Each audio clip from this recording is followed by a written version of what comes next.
আমরা সবাই মন্দিরে যাই, ঈশ্বরের সামনে হাত জড়ো করে বসি আর নিজের ইচ্ছে প্রকাশ করি।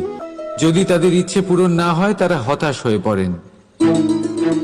এবার থেকে যখনই আপনি মন্দিরে যাবেন, ঈশ্বরের সামনে বসবেন, হাত জড়ো করবেন আর বলবেন, ধন্যবাদ, ধন্যবাদ ঈশ্বর যে আপনি আমাকে যা দিয়েছেন তাতেই আমি খুশি।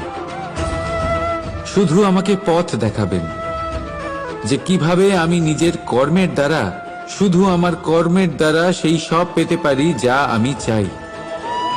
ঈশ্বরের থেকে শুধু চাইতে গেলে তাহলে ঈশ্বরের কাছে নিজেকে অনেক ছোট মনে হবে।